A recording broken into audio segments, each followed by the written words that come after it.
आज हम करेंगे UP board class 10th chapter है हमारा वैद्युत धारा का चुंबकीय प्रभाव। इसके मोस्ट इंपॉर्टेंट क्वेश्चंस को समझते हैं। पहला क्वेश्चन है, किसी धारावाही परिनालिका को स्वतंत्रता पूर्वक लटकाने पर सदैव स्थित होगी। 2024 में क्वेश्चन पूछा गया है। तो सबसे पहले समझेंगे ये परिनालिका क्या होती है।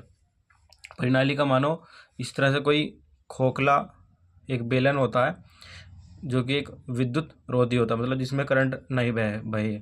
इसमें क्या करा जाता है कि एक विद्युत रोधी तार, जिसमें तार में भी जैसे हम उसे छुएं तो उसमें करंट ना लगे, उसके देखो इस तरह से अनुदिश इस तरह से उसे लपेटा जाता है बिल्कुल सटा करके। और जब ये कंप्लीट यहाँ तक हो जाता है तो ये एक परिनालिका बन जाता है। और जब इस परिनालिका में मान लो ये दो तार है, यहाँ पर एक तार होगा, एक तार यहाँ होगा, इन दोनों तारों को जब किसी बैटरी से जोड़ा जाता है तब ये एक चुंबक या दंड चुंबक का कार्य करने लग जाता है।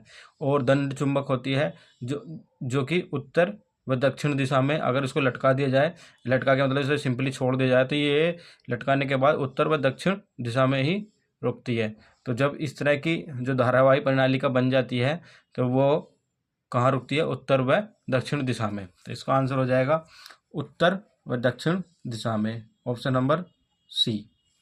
अगला क्वेश्चन है क्वेश्चन नंबर 2, किसी धारावाही परिनालिका के भीतर चुंबकीय क्षेत्र होता है। यानी कि ये क्या है, एक खोखली है, देख रहे हैं खोखला है, और इसके अंदर जो होगा चुंबकीय क्षेत्र जो होता है, चुंबकीय क्षेत्र इसके अंदर जो होगा वो एक समान होता है बिल्कुल। अगला क्वेश्चन देखेंगे क्वेश्चन नंबर 3। क्वेश्चन नंबर 3 क्या कह रहे हैं, धारावाही परिनालिका जो भी मैंने बताया आपको के मध्य में चुंबकीय बल रेखाएं होती हैं।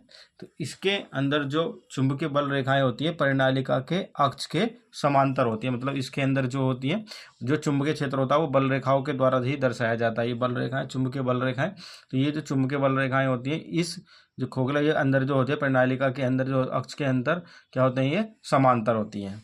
अगला क्वेश्चन है, एक सीधे धारावाही विद्युत चालक के चारों ओर उत्पन्न चुंबकीय क्षेत्र प्रदर्शित होगा, वो किस प्रकार से होगा। अब समझेंगे, एक सीधे धारावाही विद्युत चालक, मान लो ये एक तार है इस तरह से, और जब इसमें करंट फ्लो होता है तो इसके चारों ओर एक चुंबकीय क्षेत्र उत्पन्न हो जाता है।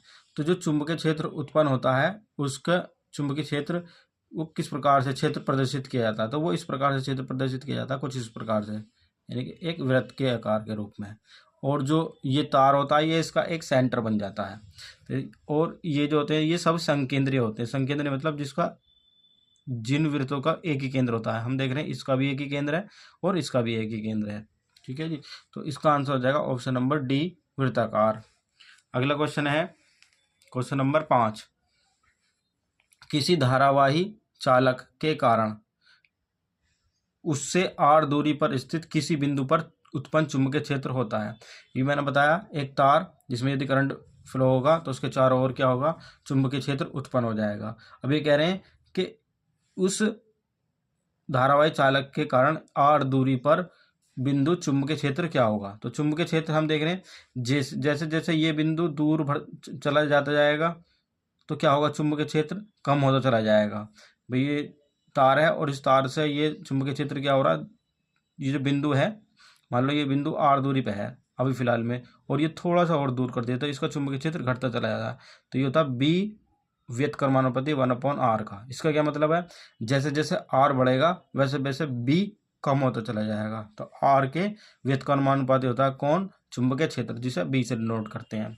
अगला क्वेश्चन है क्वेश्चन नंबर 6, निम्नलिखित में से कौन किसी लंबे विद्युत धारावाही तार के निकट चुंबकीय क्षेत्र, निकट जो चुंबकीय क्षेत्र होता है तो इसका आंसर क्या, चुंबकीय क्षेत्र की संकेंद्रीय क्षेत्र रेखाओं का केंद्र होता है। जैसे मैंने अभी आपको बताया जी सभी के केंद्र एक ही होते हैं, ये देख रहे हैं जिसका केंद्र एक है, यानी कि चुंबकीय क्षेत्र की संकेंद्रीय क्षेत्र रेखाओं का केंद्र होता है, यानी कि रेखाओं का केंद्र, यानी कि जो रेखा होगी ये क्या होगी, इसका केंद्र होगी। अगला क्वेश्चन है, चुंबकीय क्षेत्र की तीव्रता का मात्रक क्या है। तो इसमें एक फॉर्मूला होता है, बल F बराबर I L B sine theta. यहाँ पर बी है चुंबकीय क्षेत्र, एल लंबाई, आई वैद्युत धारा, बल एफ। हमें निकालना है बी का, तो बी तो यही रहेगा और आई और एल इसके अपोन में आ जाएंगे और साइन थीटा की कोई मात्रक नहीं होता, यानी कि बी बराबर हम लिख सकते हैं एफ अपोन में आई एल साइन थीटा। और बल का मात्रक क्या होता है, न्यूटन, अपोन में आई का वैद्युत धारा का एम्पियर, और एल लंबाई मीटर, और साइन थीटा का कोई मात्रक नहीं होता। तो इसका क्या मात्रक हो जाएगा, चुंबकीय क्षेत्र का मात्रक क्या हो जाएगा। बहुत ज़्यादा इंपॉर्टेंट क्वेश्चन है ये, 2025 क्वेश्चन में आया हुआ है। तो ये है इसका मात्रक न्यूटन पर एम्पियर मीटर। क्वेश्चन नंबर 8, निम्न में से कौन चुंबकीय क्षेत्र का मात्रक नहीं है। तो देखेंगे वेबर बटे मीटर स्क्वायर, ये भी चुंबकीय क्षेत्र का मात्रक ही होता है। टेस्ला भी चुंबकीय क्षेत्र का मात्रक होता है, व गॉस भी चुंबकीय क्षेत्र का ही मात्रक होता है। जबकि न्यूटन एम्पियर मीटर स्क्वायर नहीं होता। अभी हमने बताया कि न्यूटन पर एम्पियर मीटर होता है चुंबकीय क्षेत्र का मात्रक, तो ये इसका आंसर नहीं है।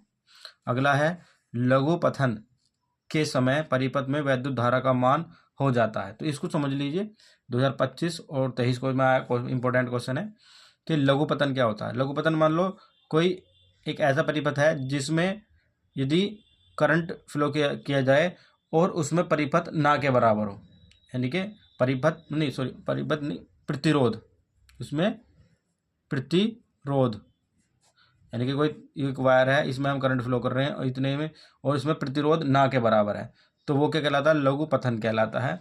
तो लघुपथन में जब प्रतिरोध ना के बराबर होगा तो उसमें वैद्युत धारा का मान कैसा होगा, वो मैक्सिमम होगा। जो उसमें प्रतिरोध ही नहीं होगा, कोई विरोध करने वाला नहीं होगा, तो उसमें क्या होगा, वैद्युत धारा का मान अधिक होगा। तो इसमें आ जाएगा answer number option number C, बहुत अधिक।